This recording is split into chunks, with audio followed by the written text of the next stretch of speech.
Hello again, this is Leroy at Mills Realty. I'm here today with Elaine Probys from Probys Tax and Accounting. And today we have, we're going to give you some very important information. As you know, Mills Realty is bringing you some of the best information, some of the best people in the business. And today we'll be talking about the PPP loans. We'll talk about the SBA loans, who's getting it, who's not getting it. Elaine will probably give you some tax information, and then today is just a great day to be on the Mills Realty Show. So Elaine, thanks for showing up. Thanks for coming on, and thanks for being here. Again, you've been in the business for what, about 30 years? Right. Well, yeah. Yes. But you've been in business and have quite a bit of experience. So I'm sure you will have a lot of information for us. So when you're looking at this, take notes. So let's talk first, Elaine, about the PPP. Who's getting it? Who's not getting it? What's the requirement for it? So that we can learn about it. Okay. All right. Hi, everybody. Hello out there. Thanks for having me on Mills Realty. I really do appreciate it. So yes, the PPP loans, which is the payroll protection program. And this is a part of the bill to assist the small businesses, right? So what happened under that stimulus package was the small business were losing employees, right? A lot of employees were they were not able to pay them, so a lot of the employees had to be at home, not working, not getting paid. So what the PPP loan did was, it was designed for the employer, the small business. If you have less than 500 employees, it was designed for you. How many employees? 500, less than 500 employees. Oh, less than 500, okay. Yes, that's, over 500 is too big. Less than 500 employees, if you have that, you were eligible to apply for the PPP loans. And the reason it is so popular is because it starts off as a loan, and then it's forgiven if the money is used specifically to pay employees, either to bring employees back if you had to lay them off, right? Or to keep them employed and keep them paid. So it was designed specifically for employers or small business to be able to keep their employees paid. Now, of course, you knew there was 2 rounds of this money. The first round of the money went pretty quickly in about 2 weeks.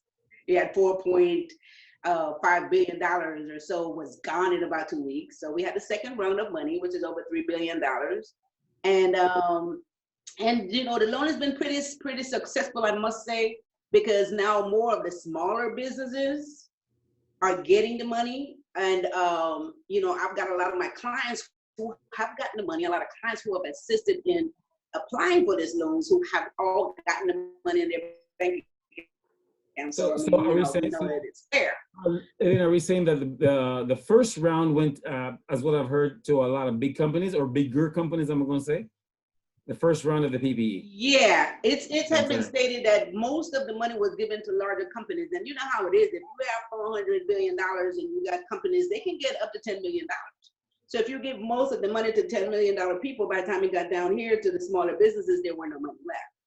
So there were specifically some monies, I think it was about $90 billion. I think the president has really stipulated that needs to go into the smaller businesses and, making sure that at least the smaller guys, the mom and pop stores or, the barbershop around the corner can get some money. So they were really, really careful this time, and they really wanted to make sure that the smaller business take advantage because, just think about it. If you take $10 million and you split it up amongst most of the smaller businesses, you can give a lot more business assistance, correct? As opposed to one business. So I can assure you now that is what's happening because I've gotten almost all my clients have gotten the PPP loan. So you're saying more successful now for the small business. And so it's working. So it is. And well, the key, of course, is to make sure that you have on payroll. It's based on payroll. So you have to have a payroll. You have to have your payroll taxes filed. You have to have all your quarterly tax returns filed with the government, the 941s with the federal government. You have to have those. You have to have your W-3, which is a summary of all the W-2 people that you have paid. So you need to have that documentation, of course. You have to prove that you are in business. You have been in business. They're going to ask you for, corporate documentation when you start business, their business license. And so, yeah, those are the documents that you generally have on a regular basis anyway. That you need to turn in for this application. You know what I mean? As you have a payroll, you have to file this quarterly.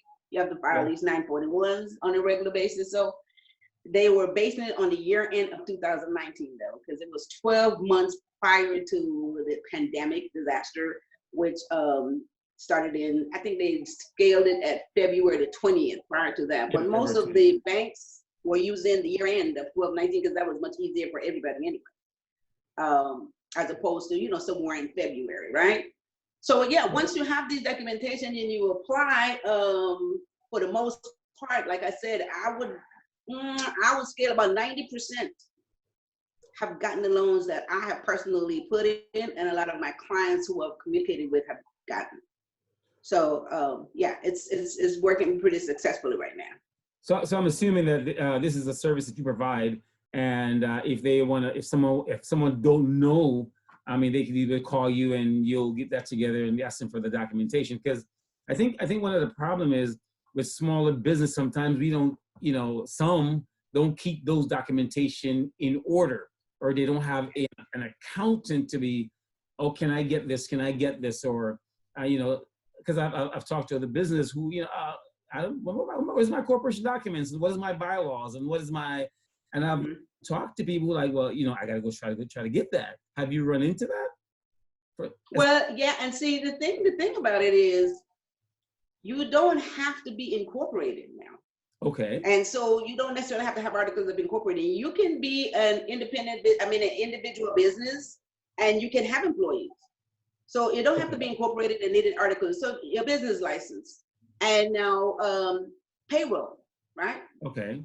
There are a lot of small businesses who hire independent consultants. And these independent consultants, they get $10.99. Correct. So initially it was said that, okay, your payroll and your independent consultants, or you can file and you can use the numbers that you pay both of those people for the PPP loan, because it's based on, they give you 2.5 months of your monthly pay, right? So let's say at the end of 2019, you have 50,000 in W-2s and 50,000 independent consultants.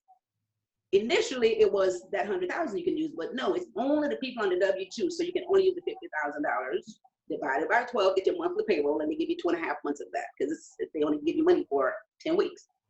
So yeah, so you must file though. You must file the payroll tax return though. Even if you have the employees, you got to file those taxes, right? So, now the reason you don't get for the independent contractors, because they are considered self-employed.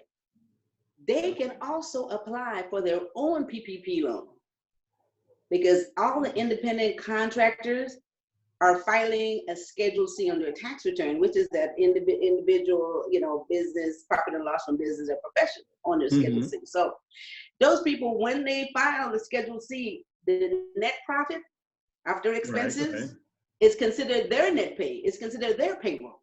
So they could actually use that net profit as their payroll and apply for their own PPP loan. And this is the reason why they had said the companies cannot claim the independent contractors, just your W-2 employees, because the independent contractors will be filing their own. So yeah, but you do have to have the documentation. So you want to be clear on that. So even if you're not incorporated, you can still file. Right. You can still file.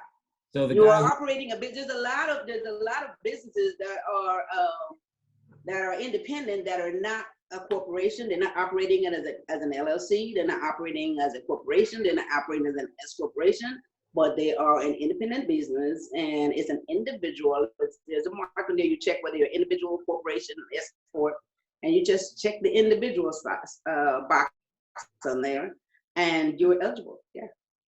Because I don't think I have talked to a couple of other people, and they have not applied. They're like, oh, well, I work for myself. I'm like, you can apply.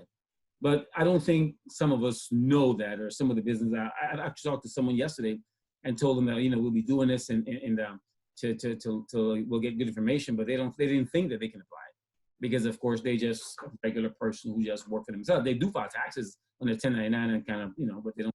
Yeah. That's a good thing to know because a lot of folks do not know that. And so Yeah. You have to keep in mind, that, okay, it's a business, right? Running a business is a business. What is an individual business? They have to keep in mind that they're running a business. For the most part, depending on what type of business, they have to have a license, right? For instance, if there was a real estate broker, for instance, they would have a license. Absolutely. But they might not be incorporated, but they are running a business.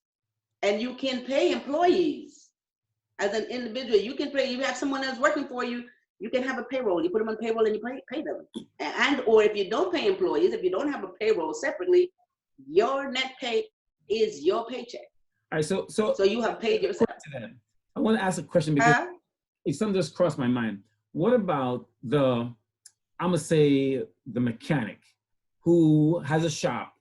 He may be just doing it on his own, but he's filing taxes, but he doesn't have an actual license. Does that work? Can he file? Well, yeah. I mean, it depends on what.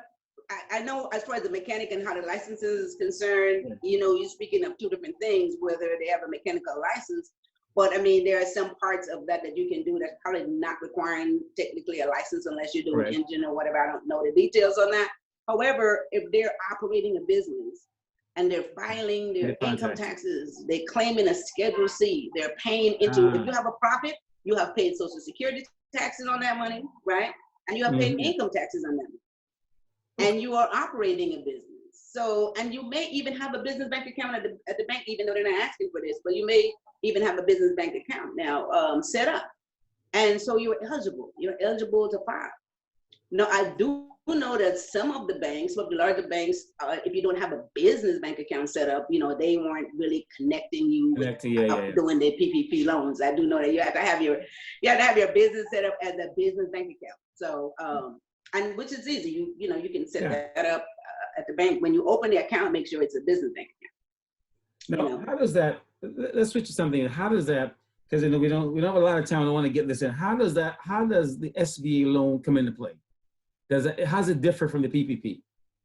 Okay, so the PPP loan is designed for that money that's used for payroll, utilities, mortgage, right? Insurance. So that will be forgiven and you don't have to pay the money back. Now, the SBA loan, they have the Economic Business Disaster Loan. That is a loan.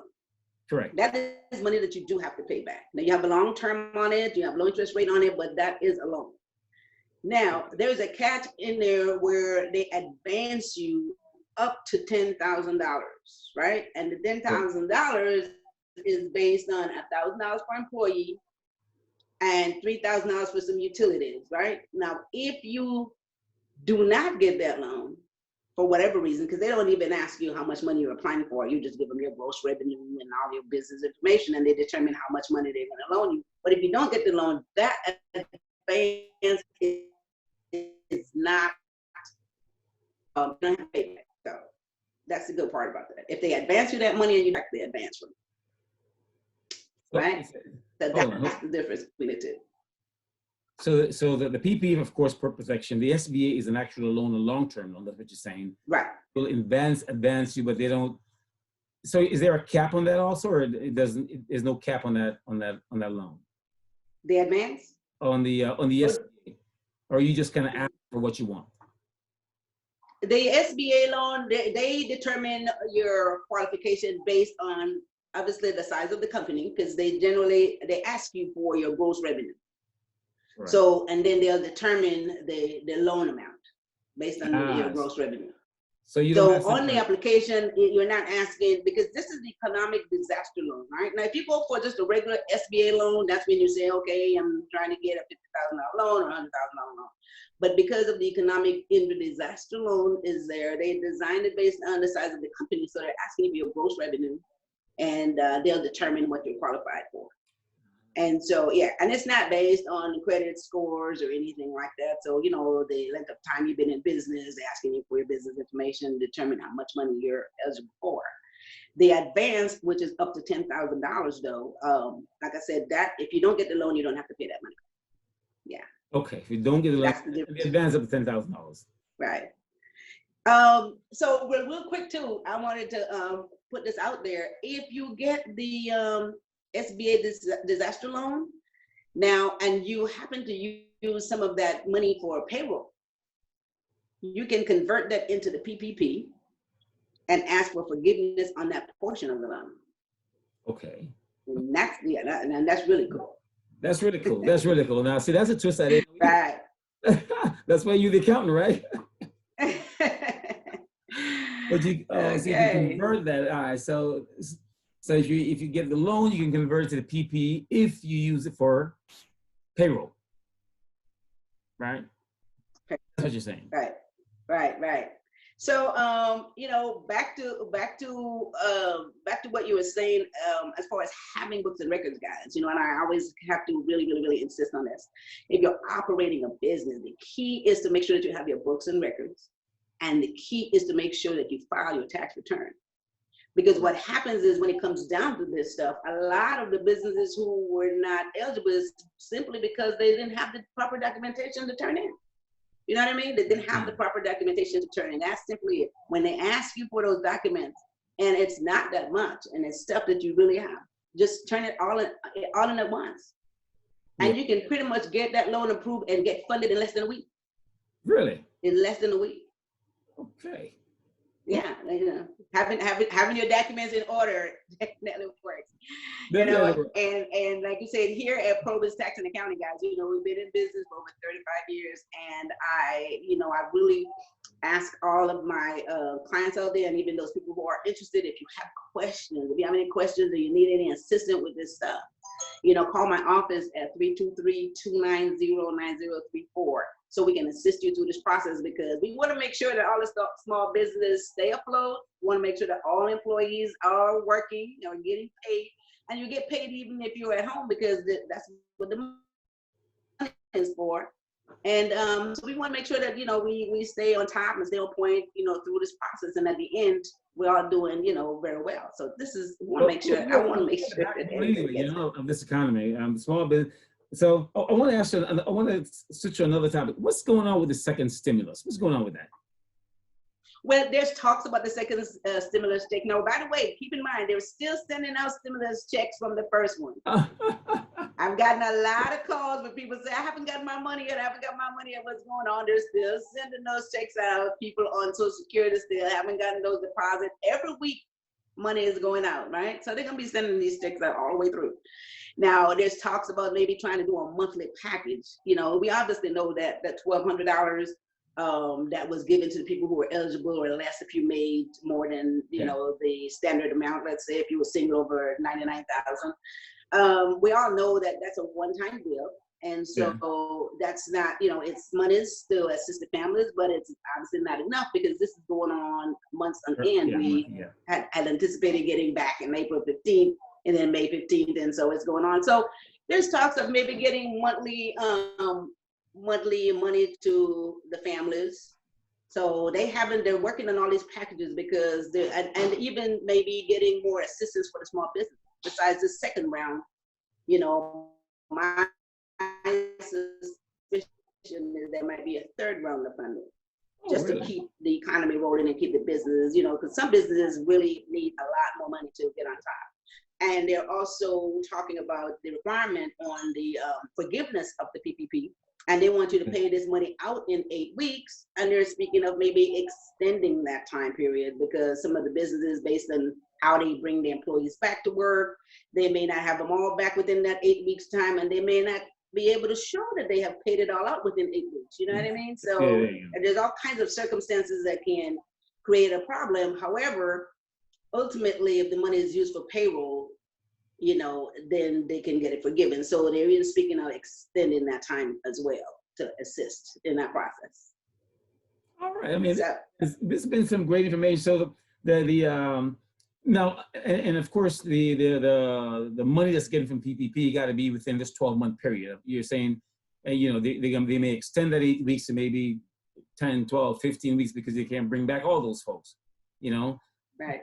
It's all got to be spent within this 12-month period. And, you know, I'm sure that's one of the requirements to bring everybody back. You know, they can't. Well, no, initially for the PPP, Yeah. it was 8 weeks, right?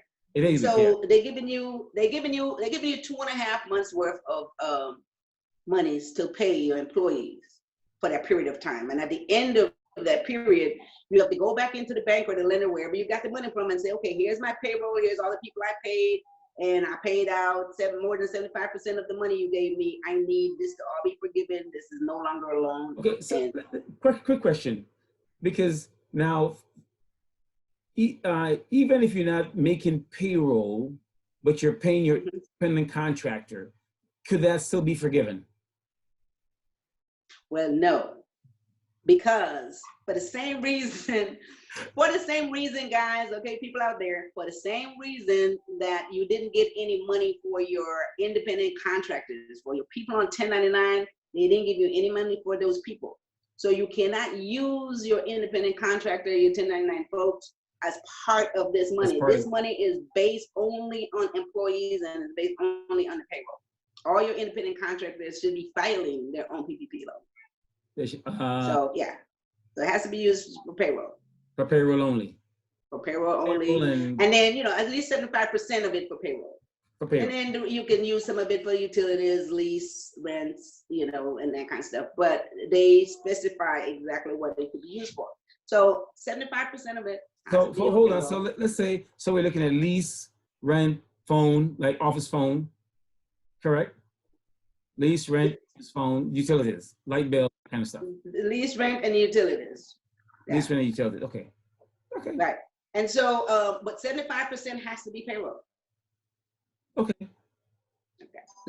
So once you can prove 75%, once you can prove 75% for payroll, it will be forgiven. You know, the rest of it could go to the lease, utilities, and you know, the rent. So yeah.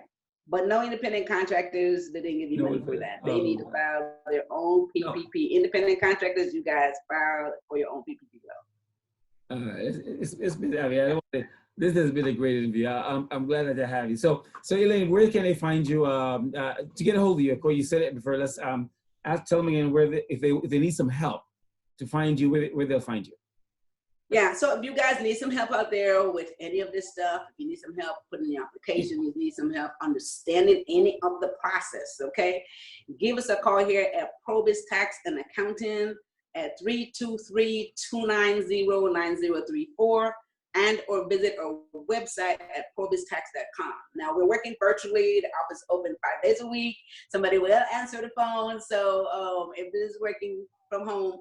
So make sure that you guys give us a call, because I'm really serious about making sure that we get this money and stay afloat during these hard times, okay? And so if it means a problem with filling out your forms or not understanding what the documentation is or any type of assistance, we're here to assist you. We're here to help. 323-290-9034. And this is Probys Tax and Accounting, guys. I'm Elaine Proby, the CEO. We've been in business for over 35 years. If you need to get your tax return done, okay, because some of these loans and some programs will be asking you for your tax returns. It's going to ask you for your 2019 tax return or maybe a 2018 tax return, and or it'll ask you for a financial statement for 2019. So if you're trying to get some other type of assistance, we can help you with that as well. We have a secure portal you can upload on our website, probystax.com, and we can help you file your tax return any day, any state you're in. It doesn't matter where you are. International. We can assist you with that. Huh? You can. I want to say thank you, Elaine, for giving us. I'm sure there's some questions that some people don't know, so I want them to connect with you personally. There's some people that I'm sure that I haven't at all. I've only asked her 2 or 3 questions, really. So there's so much to ask. So once you get a hold of Elaine, add her number. Again, like we says, check out our Mills Realty YouTube page or Facebook page. We are constantly bringing you the best in all of our partners. So again, check out Mills Realty. Like us on Facebook, get a notification, and we will always bringing you every week, bringing you someone special that can help you deal with the real estate industry in a whole. So thank you guys for checking in. Elaine, I want to say thank you again for showing up, and I hope to talk to you soon. I'll bring you back, and if there's anything else you want to tell us on another show, please let us know. I want to bring you back and you give us more information. All right? All right, and thank you guys. You guys stay safe and make sure we take advantage of all this funding that this bill has passed that is out there for us to take advantage of. Okay, so thank you so much. Peace and love. Appreciate it. See you guys. Mills Realty and Probys Tax and Accounting. Thanks, Elaine. Mills Realty and Probys Tax and Accounting, you guys. Okay. Check it out. Support. Bye-bye. All right. Thank you. Bye-bye.